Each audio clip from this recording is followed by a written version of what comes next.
my mother would tell me that when in the 1960s, His Excellency Chun Lai came to Pakistan, she was a schoolgirl, and school children lined up the streets of Islamabad with Pakistan-China flags to welcome His Excellency Chun Lai at that point in time. And then I also told him that my grandfather, as the president of this country at that point in time, welcomed His Excellency Yurongji, the then premier. So we've had this friendship passed on to us over decades. And there's an emotion that we attach to Pak-China friendship. And when we say that, we're iron brothers, and when we say that this friendship has passed through storms and difficult times, it has remained an unbreakable friendship, a bond that has only strengthened over the decades. And as every day passes, we witness this getting stronger and stronger. There's an English maxim which says that a friend in need is a friend indeed.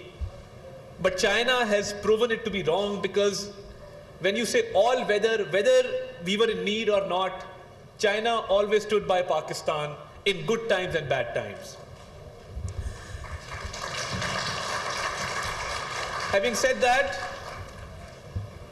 when we were faced with the worst energy crisis in the history of this country, and in 2013, power outages used to last from 8 hours to 19 hours. And in the summer days, it was unbearable because there would be no electricity for long periods of time.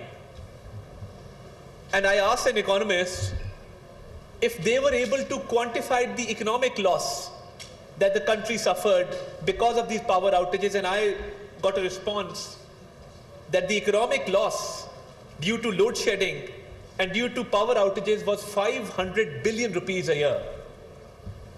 So faced with a dire situation where there were power outages, the industry was shutting down, domestic consumers were suffering, and we needed electricity generation on an urgent basis.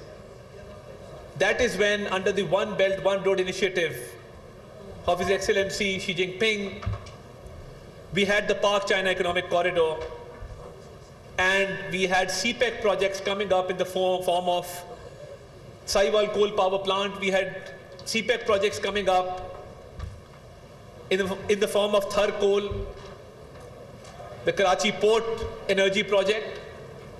So it is the Chinese friends who stepped up to resolve Pakistan's energy crisis, and here we are at zero load shedding, thanks to CPEC and non-CPEC energy projects, which helped us get out of that crisis and enabled our economy to prosper.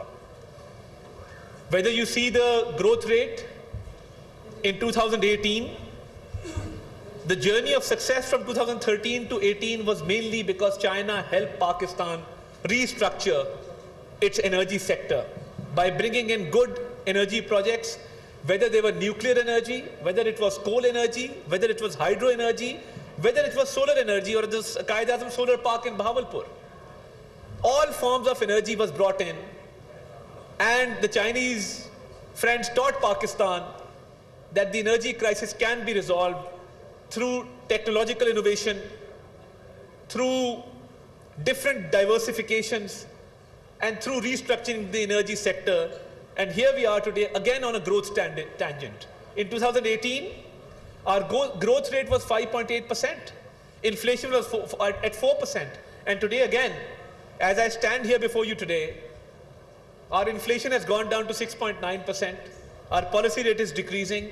We're witnessing immense growth. We are seeing unprecedented economic reforms in this country. Had it not been for the Chinese power companies and the Chinese government who stepped up in 2013, we wouldn't have been able to achieve economic progress that we have achieved today. So I express my heartfelt gratitude to His Excellency the Ambassador, to the Chinese leadership, to the Chinese companies who enabled us through this strong strategic partnership, through CPEC, through energy projects,